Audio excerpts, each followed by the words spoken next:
In this video, we introduce the concept of picking one object and then another one repetitively. This introduces the concept of and or probability. Let's get started. So to begin, I want to introduce what we call the or formula for probability. And I'm going to give it to you at first, and then we're going to hopefully see how it's useful. So when I have the probability of A or B, the probability formula says take the probability of the first, so probability of A, plus the probability of the second, or B, but then we have to do something interesting. We have to subtract the probability of both A and B at the same time. Now notice this sometimes equals 0, so this only happens if A and B affect each other. In other words, if these events are what we call dependent events. So for example, when you have a deck of cards and you're picking one card out, now that deck that had 52 cards, once one is removed, how many cards are left? 51, right? So that action has an impact on the next action, unless you replace the card. But there are other events like rolling a die repetitively. Those actions don't impact one another. So in that case, you wouldn't have to subtract any overlap here. So another way of writing this is the overlap of those two positions. So we're going to talk more about this in a moment. So let's take a look, for example, at a bag of candy. It was just Halloween when I made this video, so this is on my mind. So imagine if you had a bag of candy, and in your bag you had 5 Baby Ruths, 4 Twizzlers, 7 Starbursts, and 4 Reese's Cups. Okay? Imagine that you're going to select just one piece out of the bag randomly, okay? And that's the piece that you're stuck with, all right? If someone asked you, what's the probability that that piece of candy is a Baby Ruth or a Reese's Cup? Notice we're still talking about just one selection. We've picked one piece of candy. That's very important. So this is still a very basic probability question. So we know how to find the probability of something, right? How many ways could this happen? Over the number of possible outcomes. So let's take a look at how many total pieces of candy we have. 5 plus 4 is 9, 9 plus 7 is 16, and 16 plus 4 is 20. So there's 20 pieces of candy total in my bag. So what's the probability or the likelihood that if I pick one piece, it's a Baby Ruth or a Reese's Cup? Well, I would say the probability of a Baby Ruth, I'm going to write BR for Baby Ruth, plus the probability of a Reese's Cup, okay? If I add those two together, that could be my answer, right? You would think, right? Well, how many Baby Ruths are there? 5, so that's 5 out of 20. And how many Reese's Cups are there? Let's see, 4? 4 out of 20. So is the answer 9 out of 20? Remember, for fractions, you don't add the denominators, just the numerators. 9 out of 20? Well, it would be as long as they cannot occur at the same time because they do not influence each other, okay? So if you're only picking one piece of candy, right, you're not going to have any reduction in the number of pieces, and we'll talk about that in a future example. So for right now, you're picking one piece. Can you be both a Baby Ruth and a Reese's Cup at the same time, okay? Is there any overlap? If there is, then we would have to subtract the probability that you have picked one that is both, okay? That's what A and B mean here, both. Well, can you be a Baby Ruth and a Reese's Cup at the same time? I'm not aware of that happening. If I am, correct me. But no, I don't believe you can. So that would be 0 or 0 out of 20. So the answer is just, in this case, 9 out of 20.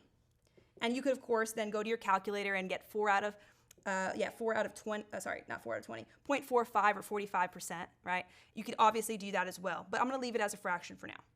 What about the next one? It's a little trickier. What's the probability when you pick that one piece of candy that it will be a Baby Ruth or just something chocolate, okay? So same thing. What's the probability of getting a Baby Ruth? What's the probability of getting something chocolate? I'm going to say CH for chocolate. And then finally, what's the probability of both?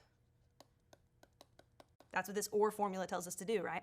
So the probability of Baby Ruth, we already knew that was 5 out of 20 from above. Probability of something chocolate. How many of these are chocolate? Let's see. I don't think Twizzlers are chocolate, not typically, nor are Starbursts. So if we eject those 4 and 7 pieces, that's 11 we'll throw away. That leaves us with how many from the 20? Just 9. Now, if I were to just add right now, would this be the right answer? 5 plus 9 would be 14 out of 20? No, that's going to be problematic, isn't it? Because inside of those chocolate pieces, we've already included the 5 Baby Ruths, haven't we? So we have to subtract the overlap, those which are both Baby Ruth and chocolate, which happen to be all 5 Baby Ruths. So we subtract the 5/20ths to give us just 9 out of 20. Now, I know that the answers for the first problem and the second problem are the same, and that might be very confusing right now. Why is she making us go through extra work to get the same answer?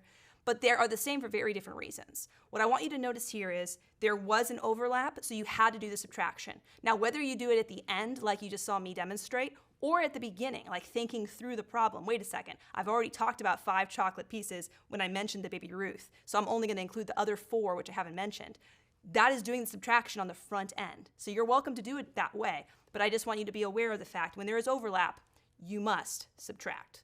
When there is overlap for an OR problem, you must subtract. All right, let's see if you can apply that to our next slide. Ooh, going back to the deck of cards. Again, if you have your deck of cards with you, go ahead and get it out because this might be helpful.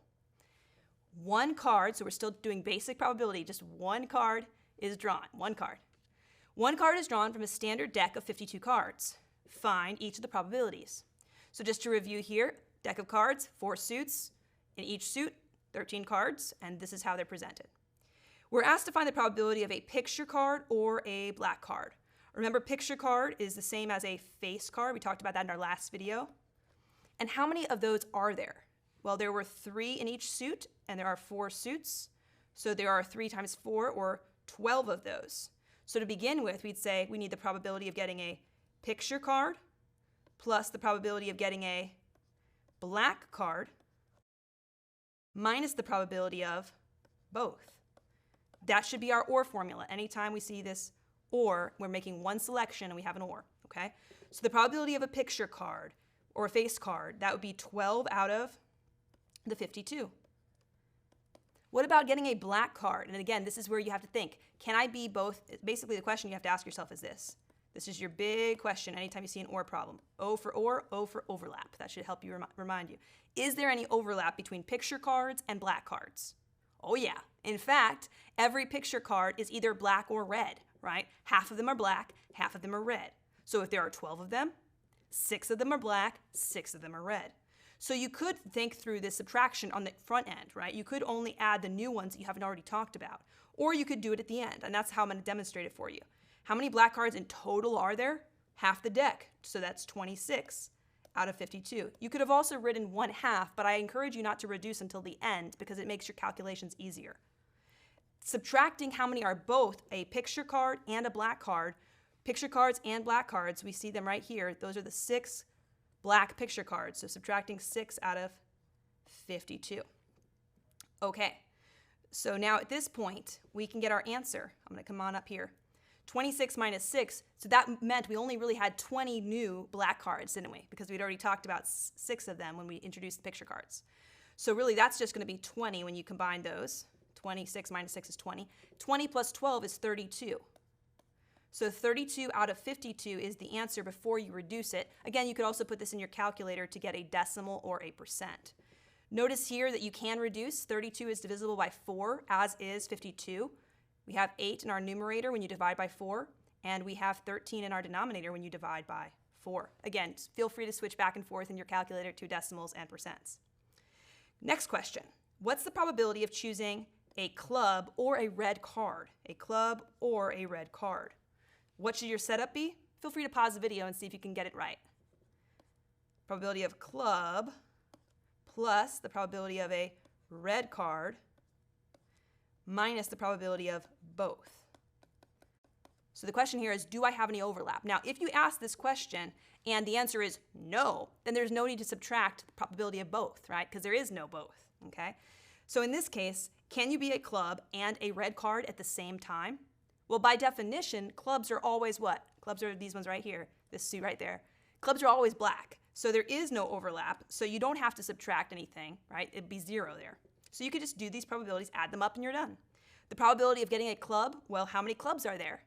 13 out of 52, or 1 out of 4, right? A quarter of the cards.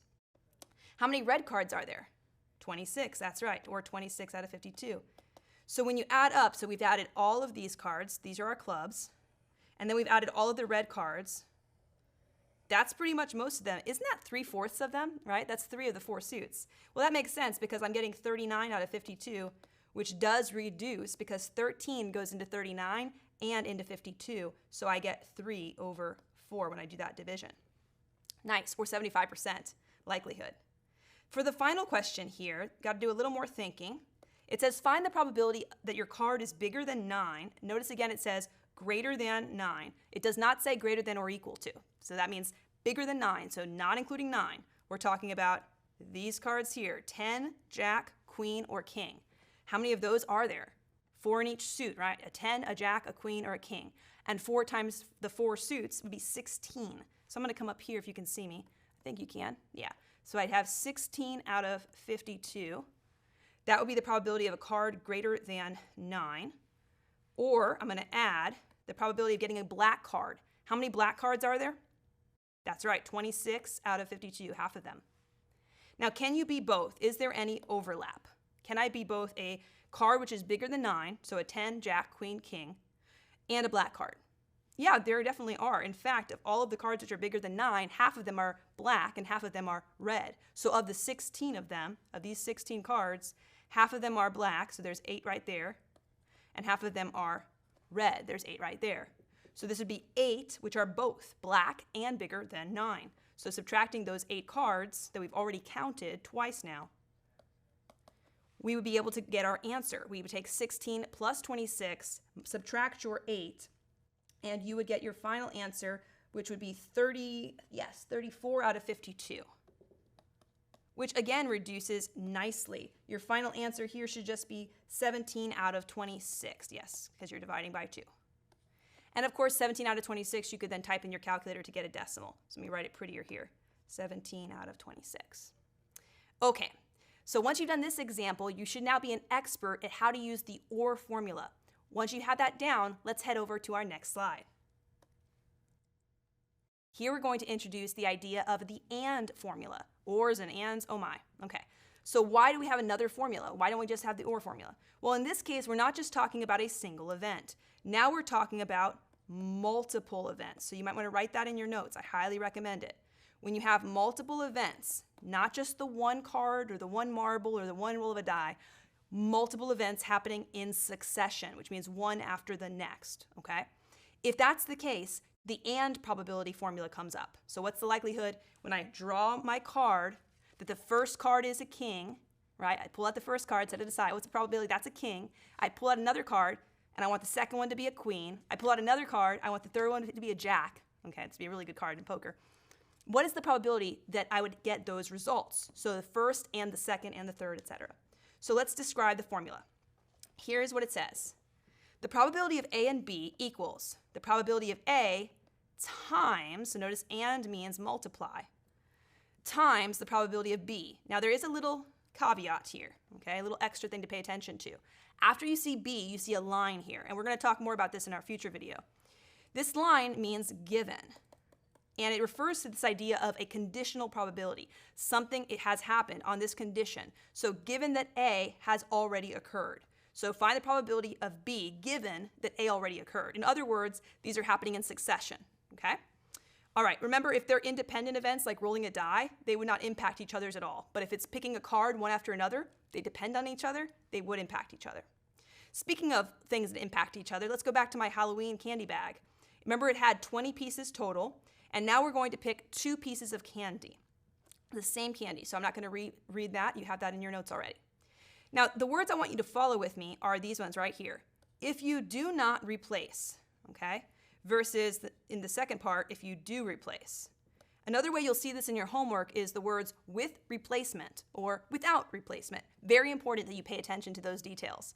Because if you are replacing, for example with cards, if you're replacing the card back, that impacts the total, right? There's just 52 cards. But if you did not replace it, now you're down to 51, right? Same thing with your Halloween candy. So let's look through the problem the first way, without replacement, okay? Without replacement, we're going to find the probability here that we get a Baby Ruth for our first piece, and for our, because we're doing 2 pieces now, for our second piece, we want a Reese's cup. So again, the formula says take the probability of A, so that's your first thing. So we want the probability of getting a Baby Ruth times, and means multiply, the probability of getting a Reese's cup, given that I already got a Baby Ruth. Does that impact things? Let's see. Well, the probability of getting a baby Ruth, we can look here. There are 5 baby Ruths, was just 5 out of 20. So I have to multiply that. I'm going to use parentheses to indicate multiplication here. I have to multiply that by the probability of getting a Reese's cup for my second selection. Remember, this is in succession. So notice here, I have not replaced the candy. So after I pick my first piece of candy, how many candies are now in the bag? 19 is correct. Good job. So notice the denominator went down because I did not replace. If I had replaced, it would stay at 20, wouldn't it? Now, assuming that the first one, again, given that we've already picked a baby Ruth, how many Reese's cups are left? Well, does that affect how many Reese's cups would be there? No, because you picked a baby Ruth, right? So there would still be 4 Reese's cups, but only 19 pieces of candy. So I would simply multiply across here.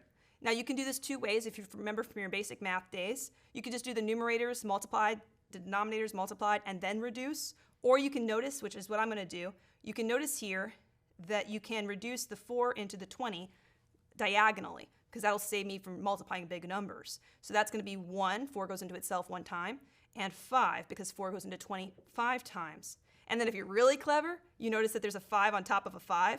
Those actually cancel as well, and now I just have a 1 times 1 over 19, or my answer is 1 out of 19. So that is how I got that answer. Okay, again, feel free to do it the long way. You could have 20 over 19 times 20, 380, and then you could do the reduction that way and eventually get down to 1 out of 19, or the decimal answer. What about the second one? Find the probability that both of them are chocolate. So the first piece is chocolate and the second piece is chocolate. Try it on your own. So how many chocolate pieces were there? We talked about it earlier, but we can go through it again. 5 Baby Ruths. Twizzlers and Starbursts are not, but Reese's are technically chocolate, right? Some would disagree with that, but they have some chocolate there. So 5 plus 4 is 9. So there are 9 ways that I could get a chocolate piece for my first one out of 20 possibilities. Times, because I'm doing this and this, multiple events, right? How many chocolates are left? And remember, given that the first one was a chocolate, well, now there's only 8 chocolate pieces. And how many candies are in the bag? That's right, only 19. So in this case, if you can't see it, I have 9 out of 20. So that was the probability that the first is a chocolate, times 8 out of 19, because there's 1 fewer chocolate and 1 fewer total candies. That's interesting. This time the numerator and the denominator were reduced by 1.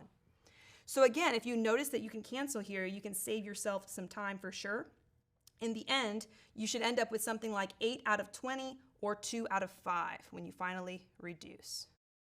Okay, let's head over to the different way of doing this problem. So assuming that we did not replace the candy, we had to reduce our totals, right? But if you did replace the candy, that's a little bit different. Now if I replace the candy, can we find the probability of each of these outcomes, of getting a Baby Ruth and a Reese's cup for our 2 selections? Well, the Baby Ruth was still 5 out of 20 for our first pick. But for our second pick, given that we already put it back, we put back the Baby Ruth, how many options are there in total? Still 20. And how many Reese's cups are there in total? Still 4.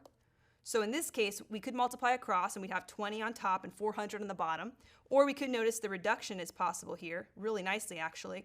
4 goes into 20 5 times. Again, 5 over 5 is 1. So I'm just getting 1 out of 20.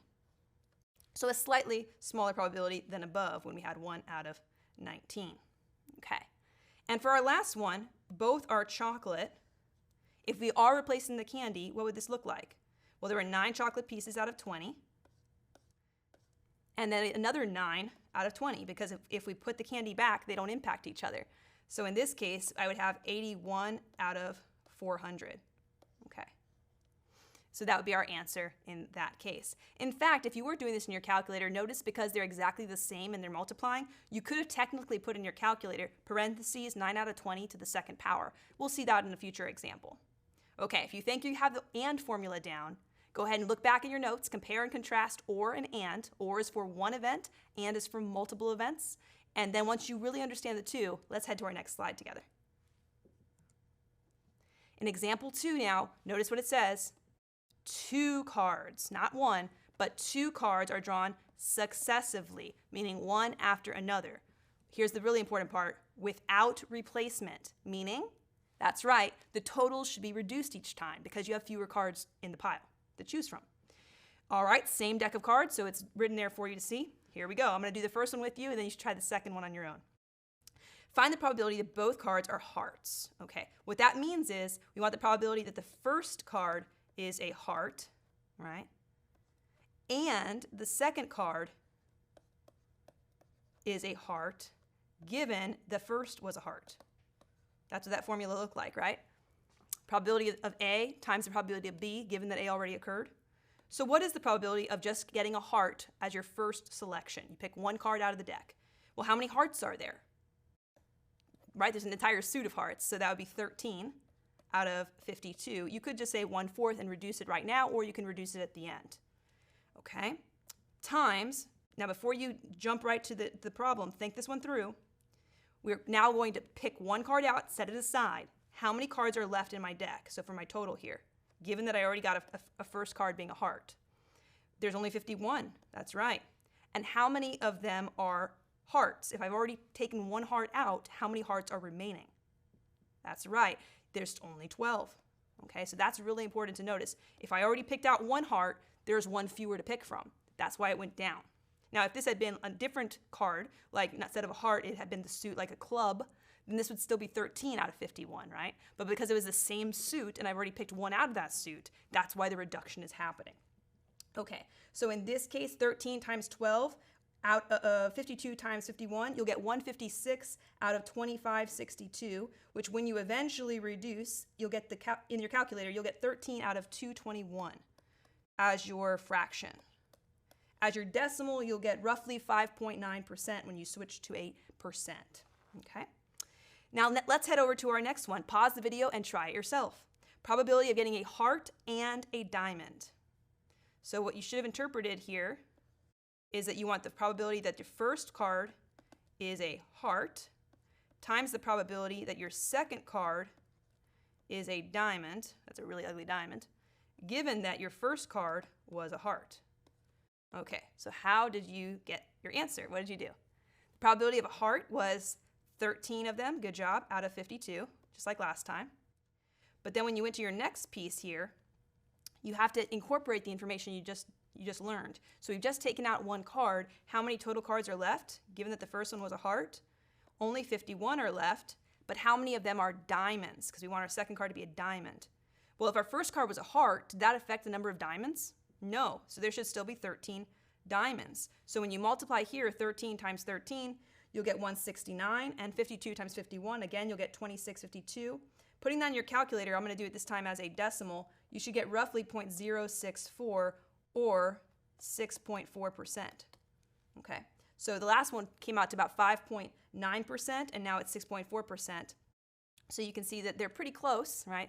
This was 5.9% roughly, this last one. So they're pretty close, but not quite the same, because in one case, you're trying to get the same type of suit each time. So notice it was more difficult to do that. Okay, and in poker or other games like that, they'll have some special types of cards, situations, patterns that you're looking for in your hand. And if it's more difficult, that's usually going to have a higher point value, that type of thing. All right, so let's head over to our next example when you're ready, but make sure you take this in first. All right. So in our last example here, we're going to talk about a situation that unfortunately happens often. A student is not prepared for their test. Okay, so assume that Jose did not prepare well for his 10-question multiple choice math quiz. Okay, he's lucky it's at least multiple choice, but how lucky is he really? Let's find out. So he's going to guess on every single question. Now, what you want to know when you're talking about a multiple choice question is how many options are there for each question. Have you ever had a multiple choice test where there's like 8 possibilities? Well, you're not going to have a very good likelihood of doing well, right? But if they only had 2 choices, you might do a little better, right? So let's see how many choices he has for each question. Oh, okay, A, B, C, D, and E. Or A through E. In other words, he has 5 choices per question, okay? That's kind of bad, I'm not gonna lie, okay? If it was like 3 or 4, maybe he'd be okay, but 5 choices to choose from for 10 questions, he might not do so well, okay? So let's take a look at his probability for each of these situations. For the first one, what's the probability that he chooses correctly, so he gets the right answer for only the first question? So what does that mean? That's saying the probability that the first is correct, and means multiply, right? This probability that the second is correct or wrong. Well, if only the first one is correct, the second one has to be wrong, doesn't it? And the probability that the third question is wrong. And I keep doing this until I get to the 10th question, right? The 10th question is also wrong. Okay, now technically given the fact that we just did the previous question. Now the thing we have to remember when we deal with the given in our formula for and is that it only matters to think about the given if they are what we call dependent events, like getting a card out of a deck. But in this case, each of his guesses on the 10 questions, they're independent of each other, okay? So we don't have to worry about there's one fewer options. No, it's still going to be 5 choices for each of his guesses, okay? So in order to do this problem, we're doing a lot of multiplication. Notice you never saw the word and, did you? No, you had to think. That's the hard part. You had to think. You had to think through it. If I'm doing a multiple choice test, there are 10 questions he is guessing at. So the first, second, third, fourth, all the way to the 10th. This and this and this and this. Multiply, multiply. So the word and was hidden. It was implied because there were multiple guesses here. That's the key. Okay, so let's work this one through together, shall we? The probability that the first question is correct. Well, if there's 5 questions on a test, assuming your professor is not being, I don't know what the word here would be, but they're being honest and forthright, then that would mean that there's only one correct answer, right? There shouldn't be multiple correct answers. So the probability that he correctly guesses that answer is 1 out of 5 for the first question. So I'm just going to come down here for a moment and steal this space here. So 1 out of 5 would be the probability that he gets the first answer correct. What's the probability that he gets the second one incorrect or wrong? Well, there's 4 ways you could do that, right? There's only one correct answer for each one. So 4 incorrect answers. And that would happen for each of these cases, wouldn't it? 4/5, 4/5, and this is going to be another 9 copies of this, right? 4/5. In other words, in your calculator, you could write 1/5 times 4/5. How many of them? 9 to the 9th power, okay? Now a little clue, if you were to do this in your calculator right away, you're going to get a big decimal, and oftentimes your homework or your test will want a fraction. So what you would actually want to do in your calculator is just get the numerator separately, 4 to the 9th, okay? Because times 1 doesn't change anything.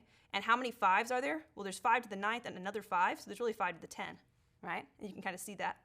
So let's go to our calculator and do that, 4 to the 9th and 5 to the 10th, and see what you get.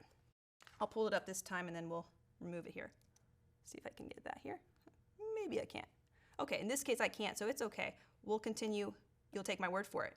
4 to the 9th, again, just use that caret button and you'll get it. If you do 4 to the 9th, you will have, let me grab it here for us. I have it. You will have 262,144. 262,144.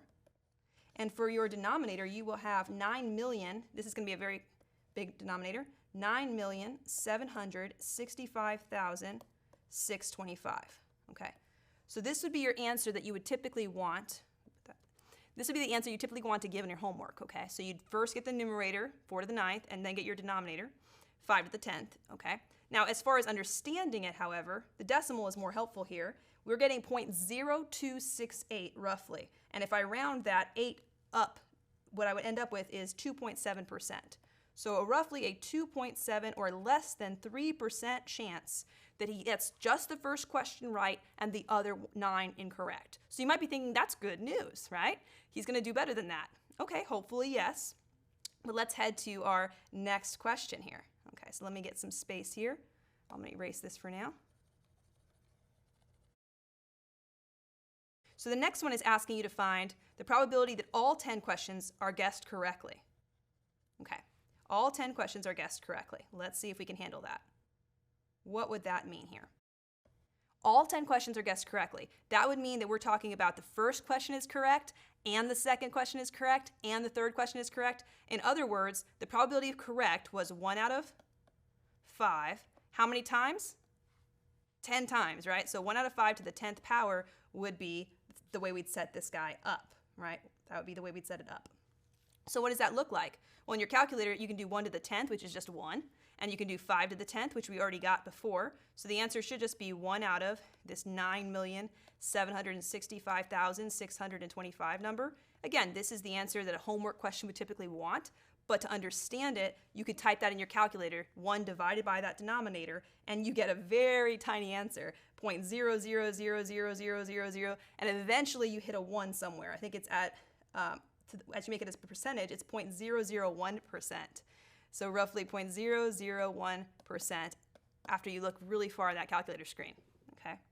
So notice here, if he was hoping to guess on all 10 questions and get a perfect paper, that's almost impossible. In fact, if I overheard this student before class saying, I didn't prepare, I'm just going to guess, and then he gets 100% on his test, something shady happened there, just saying. All right, so very unlikely. What about the next question? The next question says, what's the probability that he gets none of the questions correct? Ooh, that'd be a sad day. You guess on every question and they're all wrong. Okay. Well, wouldn't that just be 4 out of 5, 10 times? 4 out of 5 times 4 out of 5 times 4 out of 5, right? This and probability means multiply. In other words, that is 4 to the 10th power over 5 to the 10th power. We already know what 5 to the 10th power is. It's the same denominator we've been getting already. But 4 to the 10th power in this case is 1,048,576, if I read my number correctly there. Divided by that same denominator, 9,765,625. Again, homework, this is the answer they'd be wanting. But to understand it, divide in your calculator that numerator by that denominator, and you should be getting about 0.107, or roughly 10.7%. Now, I don't know about you, but so far, that's the biggest percentage I've seen, right? That he gets none of them correct. He has almost an 11% chance of that. So far, the other highest one was close to 3% for getting just one question right. Now, this last one is interesting. Maybe he's not shooting, he's looked at his options now, and maybe he's not shooting for a perfect paper, but he just doesn't want to get none of them right, okay? So he says, I just want to get at least one of them correct. Well, if you look back to our formula in our previous videos, we said that the probability that you get at least one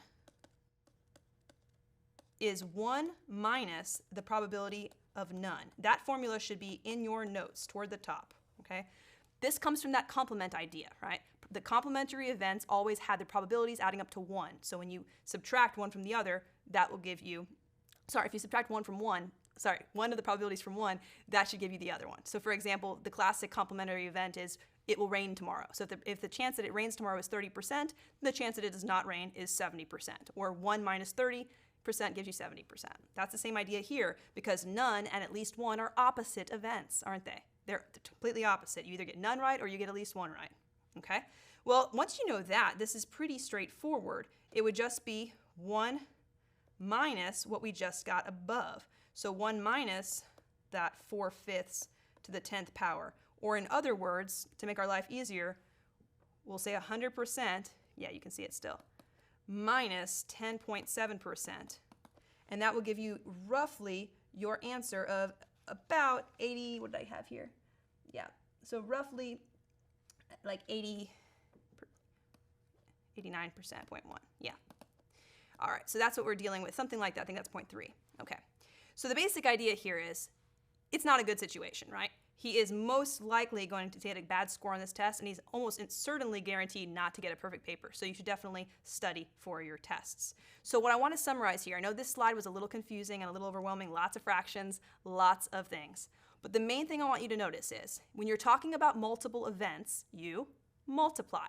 When you're talking about one event with an or situation, you ask yourself, is there an overlap? If so, subtract. So make sure you memorize those formulas, but more importantly, think through the concepts and why they are the way they are. Of course, if you have any questions, feel free to reach out to me. Otherwise, happy practicing, because math is not a spectator sport. I'll see you next time.